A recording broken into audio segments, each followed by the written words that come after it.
वरदान सुन के बदल जाए, लेकिन ऐसा नहीं होता। लेकिन उसके मन की भावना जब भगवान राम जी की सौगंध कर दें तब वरदान मांगना। और क्या करना होगा? कोप भवन में जाना होगा, ये सब वस्त्रों को त्याग दो। जो तुम अच्छे वस्त्र पहने हो इन सब को त्याग के कोप भवन के वस्त्रों को धारण कर और कोप भवन में जाओ। और यही होता है, कटु आदि जो मनुष्य होते हैं खुद श्रृंगार करना चाहते हैं, दूसरों का बिगाड़ना चाहते हैं। कितने शुभ अवसर पर कैकेयी मैया के वस्त्रों को उतरवा दिया मंत्रा।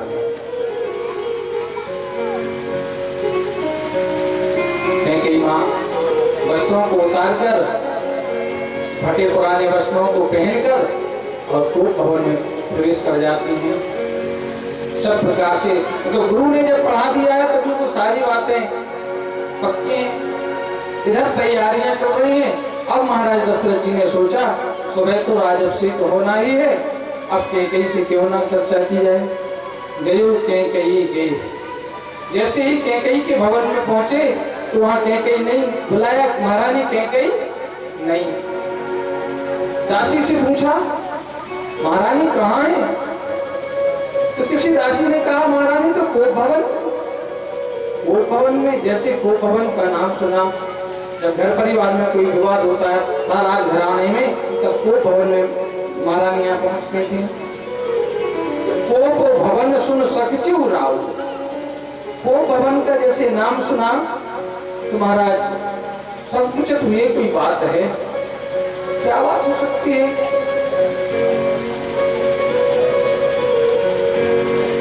कोप भवन का नाम सुन के महाराज बहुत संकुचित हो जाते हैं। सोचा कोई बात नहीं, चलो महाराज कोप भवन में ही पहुंचते हैं महारानी कैकेयी के पास।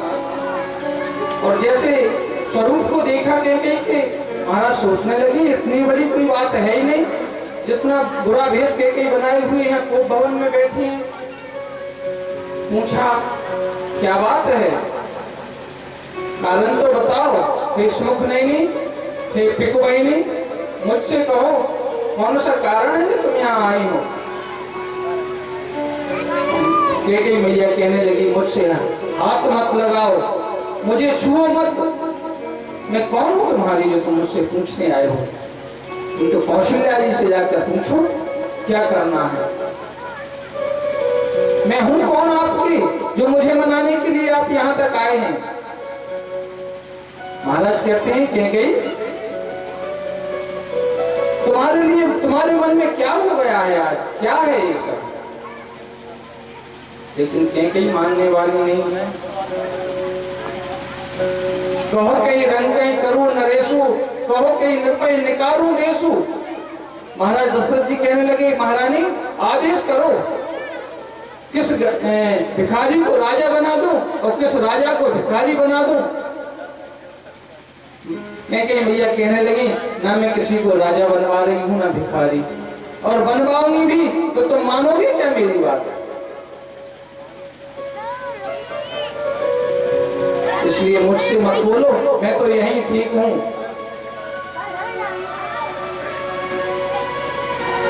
कैकेयी मैया एक भी बात नहीं मानती। बहुत प्रकार से प्रयास किया महाराज दशरथ जी ने, लेकिन कैकेयी माता पर कहाँ असर पड़ने वाला, वो तो सरस्वती मैया की कृपा है। इस प्रकार से उन्होंने कहा कि मेरे जो वरदान है वह आज मुझे दे दो। महाराज दशरथ जी कहते मना कब किया? मैंने कितनी बार कहा कि तुम वरदान ले लो, दो वरदान भूप सन खाती, जो तुम्हारे पास धरोहर रखी है उनको दे दो। महाराज कहने लगे दो के चार मांग जन ले हो, तुम दो की बात करते हो, मैं चार दे दूंगा, बोलो इतनी सी बात पर।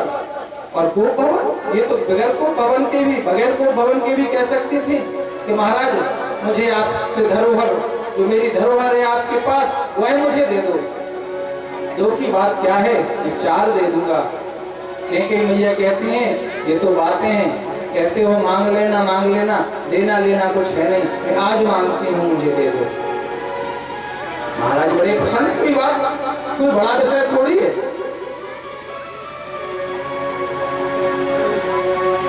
कब के थे वरदान? सभी को शायद ज्ञात है, महारानी कैकेयी युद्ध विद्या में भी बहुत कुशल थी। और युद्ध विद्या में यहाँ तक नहीं, कैकेयी ऐसा रथ भगवान कृष्ण के अलावा कोई चलाने वाला भी नहीं था। सारथी बहुत अच्छी। महाभारत में 2 ही सारथी थे पूरे महाभारत में। 18 दिन के युद्ध में भगवान कृष्ण और शल्य, उनके अर्जुन के मामा थे जो शल्य।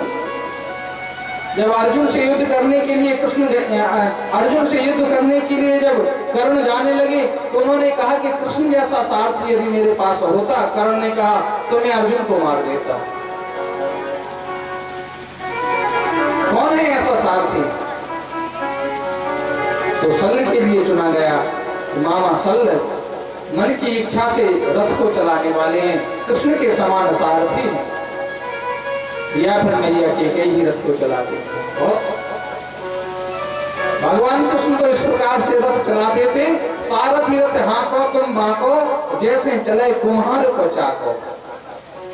महाभारत में इस चीज की उपमा है। रथी के हिसाब से सारथी रथ चलाए वह सारथी। रथी की इच्छा हो रही है कि इस दिशा में रथ जाए और सारथी दूसरी दिशा में ले जा रहा हो तो रथी की विजय नहीं होगी। ऐसे ही देवासुर संग्राम का समय था। महाराज का जो सारथी था वह अस्वस्थ हो गया किसी कारणवश, और इंद्र से मित्रता तो थी। इंद्र ने निमंत्रण दिया कि हमारा सहयोग करने के लिए अवध नरेश पधारे। महाराज बहुत संकुचित, कैकेयी मैया के भवन में गए तो महाराज का कमल स्वरूप को मलाया हुआ था, मुख को मलाया हुआ था। कैकेयी मैया देख के कहने लगी, महाराज हमेशा आपका चेहरा कमल की तरह खिलता था, लेकिन आज क्या कारण है? कौन सी ऐसी घटना घटित हो गई हमारे राज्य में जो आप इस तरह से दुखी हो रहे हैं? महाराज कहने लगे, क्या बताऊं कैकेयी, कुछ कहने नहीं बनता। क्यों?